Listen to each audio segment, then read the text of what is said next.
नमस्कार, जय भारत। आ, आज के समय में यदि हम किसी भी रिश्ते में अर्थशास्त्र को निकाल देते हैं तो उस रिश्ते में हमारे लिए क्या बचता है? ये एक विषय है जिस पे हमें विचार करने की आवश्यकता है। हम कौन हैं?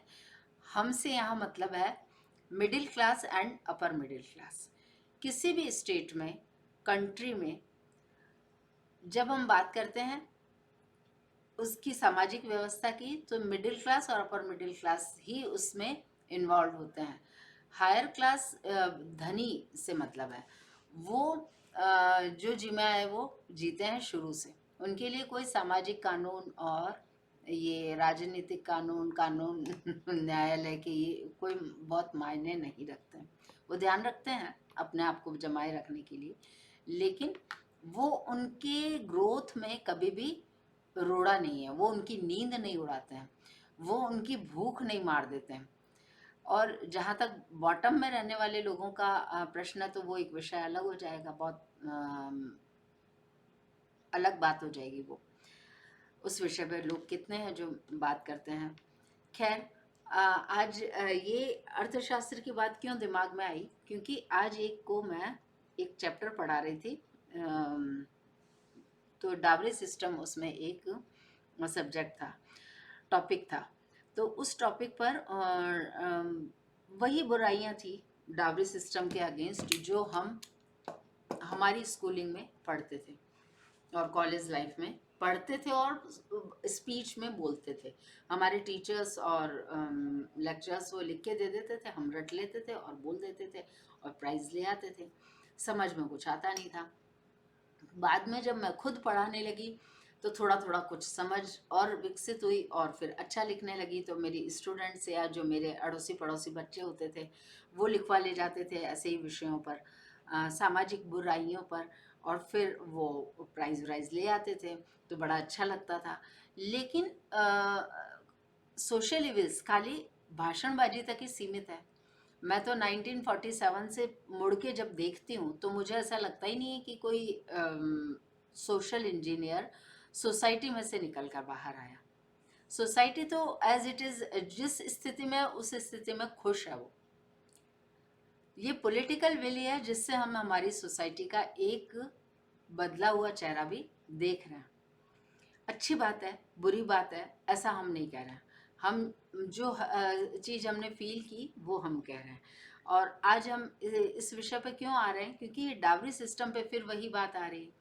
डावरी सिस्टम मुझे तो समझ में आया नहीं, क्योंकि ना तो हमने डावरी ली और ना दी। तो हमें पता ही नहीं कि डावरी क्या होती है, डावरी का मतलब क्या है, डावरी से रिलेटेड जितने भी इश्यूज हैं हमें नहीं मालूम है। हमने तो कभी कोई गिफ्ट किसी से लिया हो हमें पता ही नहीं। और हम तो बड़े ही बड़े रहे तो गिफ्ट दिया ही दिया, लिया कभी नहीं। तो हमें पता ही नहीं गिफ्ट क्या होते हैं। तो डावरी तो बहुत ही दूर की चीज़ है। अब मेरी जो स्टूडेंट्स रही हैं उनमें से कुछ का बड़ा प्यार रहा और उन्होंने कभी कुछ कोई गिफ्ट के रूप में कुछ दिया है, तो वो मेरे पास आज भी है। वो मैं संभाल के रखती हूँ। तो मैं ऐसे गिफ्ट्स को प्यार करती रही हूँ, वो मुझे बाद में समझ में आया। लेकिन मतलब हम डावरी सिस्टम को पर्सनली आई डोंट अंडरस्टैंड कि क्या चीज़ है। लेकिन ये विषय मैंने उन स्टूडेंट से पूछा कि यदि शादी में से अर्थशास्त्र निकाल देंगे तो शादी में बचेगा क्या, ये बताओ। और शादी में बचेगा नहीं यदि कुछ भी, तो फिर शादियां टूटेगी तो बच्चों का क्या होगा? ये सीनियर सिटीजन्स हैं जो घर में छत के नीचे बैठे रहते हैं, उनका क्या होगा? कुछ की बहुत अच्छी केयर होती है, कुछ की नहीं भी होती है, मगर फिर भी घर में तो है। तो मतलब इनका क्या होगा? क्या हमारी सरकारें इस समस्या से निपटने के लिए तैयार है? आज तो शादी करना एक पार्टनर ढूंढना इजी हो सकता है, लेकिन शादी का आयोजन करना मतलब एक बहुत बड़ा काम है, यानी कि जीवन का मुख्य काम है। अब आपको पूरी तैयारी जो करनी है वो बियॉन्ड जाकर करनी है। हर शादी पहली शादी से अच्छी होती है। अच्छी का मतलब है खर्चा ज़्यादा होता है। तो जब खर्चा ज़्यादा होता है तो आप खाली हो जाते हो। जब आप खाली हो जाते हो तो उस शादी को कैसे भी निभाते हो आप। फिर वो अच्छी लगने लग जाती है। जब हमारे पास में कोई रास्ता नहीं होता है तो हमको हर चीज़ अच्छी लगती है। Middle class, upper middle class, इनके पास में कोई समस्या नहीं है। इनको मतलब समस्या का यदि ये समाधान तो तब ढूंढेंगे जब ये समस्या पर बात करेंगे। समस्या पर ये बात करने का मतलब ये है, इनकी ट्रेनिंग ही इस तरीके से हुई है, आपकी और हमारी ट्रेनिंग ही इस तरह से हुई है कि कभी भी किसी से मिलो, कैसे हो, अच्छे हैं। यदि आपने बोल दिया कि ये मेरे साथ घटना हो गई, तो उसका फिर मतलब यही माना जाएगा कि आप पिट गए। आप पिट गए मतलब you are a thing to be ridiculed. आपकी सिर्फ खिल्ली उड़ाई जा सकती है। थिंग इसलिए बोला कि वो इतनी क्रूअल्टी से आपकी खिल्ली उड़ा देंगे कि जैसे कोई चीज तोड़ रहे हैं। मतलब उनको ख्याल भी नहीं होगा कि आप किसी लिविंग बीइंग को छेड़ रहे हो, उनको ख्याल भी नहीं होगा। तो ये मतलब एक फूड फॉर थॉट है कि मिडिल क्लास अपनी समस्याओं को कैसे देखता है, मिडिल क्लास की एम्बिशन क्या है। और मिडिल क्लास को यदि कोई फैसिलिटी मिलती है, जैसे फॉर एग्जांपल डावरी सिस्टम के अगेंस्ट में जब लॉज लाए गए, तो उसका जो साइड इफेक्ट आया, उससे हमने कितना डील किया और कितना डील कर सके, और हम कितना डील कर पा रहे हैं, और उससे समाज में क्या क्या बुराइयां आई है, उस पर हम कभी कोई बात करते हैं? हम कभी नहीं करते हैं। हम करना ही नहीं चाहते हैं। इसका मतलब ये नहीं है कि वो जो कानून बनकर आए वो गलत है, या गलत समय पर आए, ये बिल्कुल नहीं है। लेकिन उस विषय पर बात हो ही नहीं रही। हर कानून का एक गोल्डन साइड होगा, ब्राइटर साइड होगा, और एक डार्कर साइड होगा ही, ग्रेइश साइड होगा ही। हमें उस पर बात करने से नए नए रास्ते निकलते हैं, विकल्प निकलते हैं। तो उन विकल्पों की बात क्यों नहीं की जाए, बात यह है। तो यदि आप शादी में से अर्थशास्त्र निकाल देंगे, शादी की तैयारी से लेकर शादी को निभाने तक, तो फिर उसमें क्या बचता है? ये एक विषय है जिस पर लोगों का ध्यान है। वो पीड़ादायक है, वो पेनफुल भी है। कहीं कहीं पे वो आपको प्लेजेंट भी लगता है, उसकी व्यवस्था सारी। लेकिन वो कितनी प्लेजेंट है और कितनी पेनफुल है, और वो बात करने से उसमें क्या क्या चेंज आएंगे, इसको समझने के लिए क्या मिडिल क्लास या अपर मिडिल क्लास तैयार है? हाई क्लास, हायर क्लास, धनी लोगों को कोई इस तरह की पीड़ा नहीं है किसी भी व्यवस्था से, क्योंकि उनके लिए तो एक खेल है।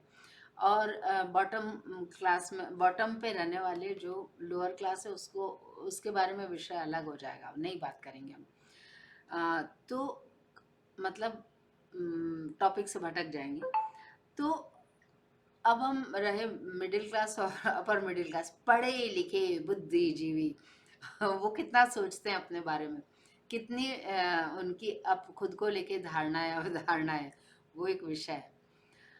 किसी ज़माने में एक सिंपल मैरिज को भी अप्रिशिएट करने का एक ट्रेंड चला था, लेकिन वो ज़्यादा लंबा नहीं चला और पॉपुलर नहीं हुआ। उसको पॉपुलर होना चाहिए था। उसमें क्या नई चीज़ें हो सकती थी, उसको कैसे समाज अप्रिशिएट कर सकता था। क्योंकि हमको कोई भी काम हम करते हैं तो हमें अप्रिशिएशन चाहिए, तो उसको अप्रिशिएशन ही नहीं मिला। अच्छी शादी करने में एक अप्रिशिएशन है जिसका बहुत नशा बहुत लंबे समय तक रहता है। थोड़ा मतलब वो समय निकला, फिर थोड़े एक दूसरे की आदत हो जाती है, फिर उसके बाद में यदि समस्या भी है तो बाहर निकलने में बहुत सारी प्रॉब्लम्स हैं। तो एक तरह से एक व्यवस्था चल रही है। किसी भी व्यवस्था को तोड़कर नई व्यवस्था को बनाना आसान हो सकता है, लेकिन वो रिजल्ट आप उसके लिए तैयार हैं या नहीं है, उस नई व्यवस्था के लिए, ये विचार करना बहुत जरूरी है, बहुत आवश्यक है। Anyways, thanks for joining me. Dowry system, middle class, upper middle class, कितना सोचते हैं, कितना जरूरी है। Sharing is caring. तो हम यदि किसी विषय पर अपने विचारों को जब शेयर करते हैं, तो हम एक नए वातावरण का निर्माण करते हैं, और जब हम नए वातावरण का निर्माण करते हैं तो माँ भगवती, प्रकृति खुश होती है। कलाकारों से माँ भगवती, देवी भगवती खुश होती है। क्यों? क्योंकि उसको वो नया वातावरण में नई चीजें ग्रो करने का मौका मिलता है, उसमें खुद में भी परिवर्तन आता है। उस परिवर्तन के लिए ही यह सृष्टि चालायमान है, सनातन है।